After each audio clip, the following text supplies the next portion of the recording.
मेरी बात की शुरुआत करना चाहता हूं। मित्रों, यही वीर भूमि है जो दो स्वतंत्रता की लड़ाई लड़ी। पूरे देश में स्वतंत्रता के लिए अंग्रेजों के खिलाफ ही लड़ाई लड़ी, मगर ये भूमि अंग्रेजों के खिलाफ भी लड़ी और निजाम के रजाकारों के खिलाफ भी लड़ी। ये वीर भूमि को मैं प्रणाम कर कर मेरी बात की शुरुआत करना चाहता हूं। मित्रों, कल ही चुनाव आयोग ने तेलंगाना का चुनाव घोषित कर दिया है। मुझे बताओ, आप लोग केसीआर की सरकार को फिर से लाना चाहते हो क्या? अरे जोर से बोलो, लाना चाहते हो क्या? मोदी जी के नेतृत्व में कमल की सरकार लाना चाहते हो क्या? आप सभी का जवाब है कि 3 दिसंबर को मोदी जी के नेतृत्व में तेलंगाना में भारतीय जनता पार्टी की सरकार बनने जा रही है। और मैं आपको वादा कर कर जाता हूं, अभी मोदी जी ने हैदराबाद में तेलंगाना विमोचन दिन पर झंडा फहराने का चालू किया है। अगर भारतीय जनता पार्टी की सरकार बनती है तो 17 सितंबर को हर जिले में हैदराबाद विमोचन दिन मनाया जाएगा। भाइयों और बहनों, चुनाव चाहे 2019 का हो या 14 का, आपने मोदी जी को भरपूर प्यार दिया है, मगर अब समय आ गया है कि तेलंगाना को डबल इंजन सरकार चाहिए। डबल इंजन का मतलब समझते हो ना? समझते हो या नहीं समझते हो? अभी सिर्फ ऊपर मोदी जी है। डबल इंजन का मतलब है नीचे भी मोदी, ऊपर भी मोदी। डबल इंजन सरकार लाना चाहते हैं ना? अभी मोदी जी यहां आए थे 23 अक्टूबर को। अभी मोदी जी आए थे, अक्टूबर महीने में ही 3 परियोजनाओं का उद्घाटन किया। एक, समक्का सरक्का सेंट्रल आदिवासी यूनिवर्सिटी की स्थापना की है। हमारा एक क्षेत्र आदिवासी बहुल क्षेत्र है। सालों से 2014 से मोदी जी यहां सेंट्रल आदिवासी यूनिवर्सिटी बनाना चाहते थे। एक केसीआर सरकार जगह नहीं देती थी। अब इस सेंट्रल आदिवासी यूनिवर्सिटी 950 करोड़ के खर्चे से नरेंद्र मोदी जी बना रहे हैं, जो हमारे ट्राइबल बच्चों को ट्राइबल संस्कृति और संस्कार के साथ उच्च शिक्षा की व्यवस्था करेंगे। हमारे तेलंगाना में हल्दी का क्रॉप ज्यादा होता है। हल्दी के क्रॉप के लिए नेशनल टर्मरिक बोर्ड, जो हल्दी के क्रॉप की वैल्यू चेन और एक्सपोर्ट भी बढ़ाएगी, हल्दी के क्रॉप के लिए नेशनल टर्मरिक बोर्ड भी बनाने की शुरुआत नरेंद्र मोदी जी ने की है। और तीसरा, सालों से KCR Krishna water dispute tribunal 2 का गठन के लिए कोई कदम नहीं उठाते थे। मोदी जी ने कृष्णा वाटर डिस्प्यूट ट्रिब्यूनल 2 के गठन के लिए कैबिनेट में प्रस्ताव कर तेलंगाना के पानी की चिंता करने का काम नरेंद्र मोदी जी ने किया है। और यहां पर इतने सारे लोग हैं, माताएं बहनें भी हैं। अभी अभी मोदी जी ने विधानसभा और लोकसभा में 33% महिला आरक्षण कर हर माता बहनों का सम्मान करने का काम किया है। भाइयों और बहनों, ये केसीआर की जो सरकार है 10 साल तक चली। 10 साल तक केसीआर ने तेलंगाना के गरीब का काम नहीं किया। किया है क्या? जोर से बोलो, किया है क्या? किसान का काम नहीं किया। किया है क्या? दलित का भी नहीं किया और आदिवासी का भी नहीं किया। मुझे बताओ ट्राइबल भाइयों बहनों, केसीआर सरकार ने आदिवासियों के लिए कुछ भी किया है क्या? उन्होंने एक ही काम किया, 10 साल में केटीआर को मुख्यमंत्री कैसे बनाया जाए इसकी चिंता का काम किया है। ये जो मुख्यमंत्री है उनका एक ही लक्ष्य है, अपने बेटे केटीआर को मुख्यमंत्री बनाना। और हमारा लक्ष्य है आदिलाबाद के हर ट्राइबल जवान को नौकरी, शिक्षा और किसान के खेत में पानी पहुंचाना। माताओं, भाइयों, बहनों, हर गरीब के घर में शौचालय पहुंचाने का काम अगर किसी ने किया तो नरेंद्र मोदी जी ने किया। हर गरीब को घर देने का काम किसी ने किया तो नरेंद्र मोदी जी ने किया। हर महिला को गैस का सिलेंडर देने का काम अगर किसी ने किया तो हमारे नरेंद्र मोदी जी ने किया। और मित्रों, हर किसान के बैंक अकाउंट में हर साल 6,000 रुपया देने का काम अगर किसी ने किया तो नरेंद्र मोदी जी ने किया। नरेंद्र मोदी जी ने 9 साल के अंदर हर गरीब, हर पिछड़े, दलित और आदिवासी इसको आगे बढ़ाने का काम किया है। और केसीआर ने केवल अपने परिवार को आगे बढ़ाने का काम किया है। भाइयों और बहनों, आपके पास 2 विकल्प है। एक बार अपने बेटे बेटी की चिंता करने वाले केसीआर की सरकार और दूसरी ओर गरीब, पिछड़े, दलित और आदिवासी की चिंता करने वाले नरेंद्र मोदी जी की सरकार। मुझे बताओ, आप नरेंद्र मोदी जी की सरकार चाहते हो या नहीं चाहते हो? कमल फूल की सरकार चाहते हो या नहीं चाहते हो?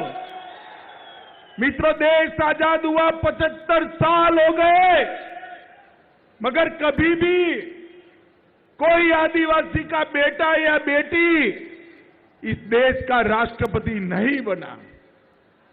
नरेंद्र मोदी जी ने ओडिशा के गरीब घर में जन्मी हुई आदिवासी बेटी बहन द्रौपदी मुर्मू को राष्ट्रपति बनाकर देश के सभी आदिवासियों का सम्मान किया है। ट्राइबल कल्याण के लिए ढेर सारे काम नरेंद्र मोदी जी ने किए हैं। मित्रों, मैं आपको बताना चाहता हूं, एक कांग्रेस वाले भी चुनाव आता है तब नए कपड़े पहनकर आ जाते हैं। अभी अभी राहुल बाबा यहां घूमना शुरू करे हैं। मैं राहुल बाबा को पूछना चाहता हूं, आपकी सरकार थी, यूपीए की सरकार थी, कांग्रेस पार्टी की सरकार थी, 2013-14 में आदिवासियों के कल्याण के लिए बजट कितना था आपको मालूम है? मैं बताता हूं, सुनिएगा ध्यान से। 2013-14 में आदिवासियों के कल्याण के लिए सिर्फ 24,000 करोड़ का बजट था। कितना था भाई, बोलो जोर से। और मोदी जी ने 2023-24 आते आते आदिवासी कल्याण के लिए 24,000 करोड़ से बढ़ाकर 1,24,000 करोड़ रुपया करने का काम किया है। कांग्रेस ने आज तक केवल और केवल गरीबी की बात करी, गरीबों की बात करी, गरीबों के लिए कुछ नहीं किया। 12 लाख करोड़ का घपला, घोटाला, भ्रष्टाचार ये इंडी गठबंधन वाली कांग्रेस पार्टी ने किया है। नरेंद्र मोदी के 9 साल के शासन में कोई हमारे विरोधी भी हम पर भ्रष्टाचार का आरोप नहीं लगा सकता मित्रों, नहीं लगा सकता।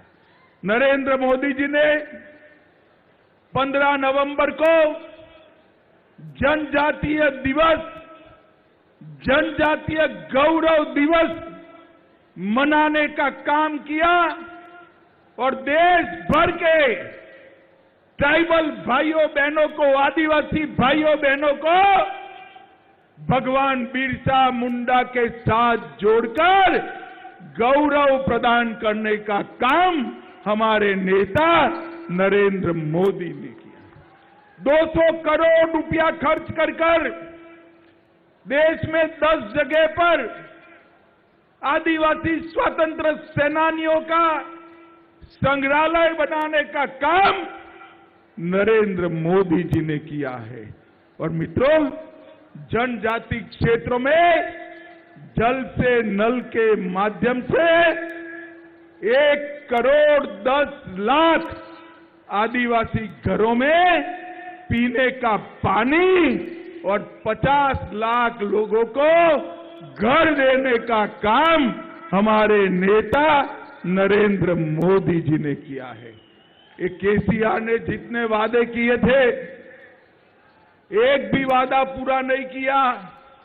यहां अस्पताल बनाना था, अभी आधा अधूरा पड़ा है। आदिवासियों के लिए ढेर सारे वादे किए थे, एक भी वादा पूरा नहीं किया। आदिलाबाद में हवाई पट्टी बनानी थी, नहीं बना पाए। और 2 बेडरूम वाले घर आदिवासी भाइयों को देना था, दिया है क्या आपको 2 बेडरूम वाला घर? दिया है क्या? ये केसीआर कभी भी गरीबों का काम नहीं करते हैं, केवल और केवल अपने बेटे बेटियों का काम करने का काम एक केसीआर सरकार ने किया है। माताओं, भाइयों, बहनों, मुझे बताओ, एक कश्मीर जो है हमारा है या नहीं है? जोर से बोलो, हमारा है या नहीं है? धारा 370 हटनी चाहिए थी या नहीं हटनी चाहिए थी? ये इंडी गठबंधन वाले, कांग्रेस पार्टी वाले, ये केसीआर, ये सारे लोग धारा 370 को बचाकर बैठे थे। नरेंद्र मोदी जी ने 5 अगस्त 2019 को धारा 370 को हटाकर कश्मीर को हमेशा के लिए भारत के साथ जोड़ने का काम नरेंद्र मोदी जी ने किया। मुझे बताओ युवाओं, अयोध्या में राम मंदिर बनना चाहिए या नहीं बनना चाहिए? जोर से बोलो, बनना चाहिए या नहीं बनना चाहिए? एक कांग्रेस पार्टी आजाद हुए तब से राम मंदिर के मुद्दे को लटका रही थी, भटका रही थी, अटका रही थी। मोदी जी ने एक दिन सुबह इसकी नींव डाल दी और 2024 जनवरी में भव्य राम मंदिर अयोध्या में बनकर तैयार हो गया। माताओं, भाइयों, बहनों, मुझे बताओ, देश की सीमाओं की सुरक्षा करनी चाहिए या नहीं करनी चाहिए? जोर से बोलिए, करनी चाहिए या नहीं करनी चाहिए? कांग्रेस की सरकार थी, हर रोज पाकिस्तान से घुसे हुए आतंकवादी हमला कर कर भाग जाते थे, कुछ नहीं होता था। नरेंद्र मोदी सरकार आई, इन्होंने उरी और पुलवामा में हमला किया। मोदी जी ने एयर स्ट्राइक और सर्जिकल स्ट्राइक कर कर पाकिस्तान के घर में घुसकर आतंकवादियों का सफाया करने का काम। एक कांग्रेस पार्टी, एक केसीआर देश की रक्षा नहीं कर सकते। तेलंगाना को आज के जमाने के रजाकारों से बचा नहीं सकते। तेलंगाना को आज के जमानों के रजाकार से अगर कोई बचा सकता है तो केवल और केवल भारतीय जनता पार्टी बचा सकती है। मित्रों, एक केसीआर तेलंगाना में हमेशा एक खोखला प्रचार करते हैं। मैंने केसीआर को सुना है कि मैंने तेलंगाना को नंबर 1 बना दिया। हाँ भैया, सच बात है। केसीआर बाबू, आपने तेलंगाना को नंबर 1 बना दिया, मगर किस चीज में? रोजगारी में? ना जी। घर में पानी पहुंचाने में? ना जी। नौकरियां देने में? ना जी। किसानों की आत्महत्या के बारे में तेलंगाना आज देश में नंबर 1 बन चुका है। मित्रों, नंबर 1 बन चुका है। बच्चों और महिलाओं के खिलाफ अपराध के मामले में तेलंगाना नंबर 1 बोल गया है।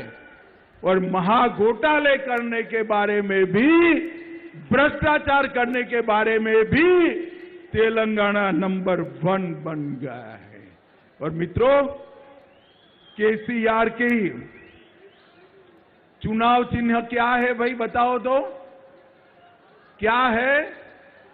उनका चुनाव चिन्ह जो है ना, वो गाड़ी है, एम्बेसडर गाड़ी है।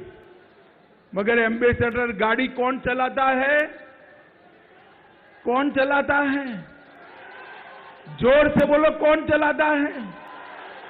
उनकी गाड़ी का स्टीयरिंग ओवैसी के पास है, उनके पास नहीं है। आप ऐसा चाहते हो कि मजलिस के इशारे पर तेलंगाना चले? जरा जोर से बोलो, चाहते हो क्या? ये मजलिस के इशारे पर चलने वाली सरकार है। आदिलाबाद वालों, इस चुनाव में मजलिस के इशारे पर चलने वाली इस सरकार को उखाड़ कर फेंक दीजिए और नरेंद्र मोदी जी के नेतृत्व में कमल फूल की सरकार लाइए। कमल फूल की सरकार हमारे तेलंगाना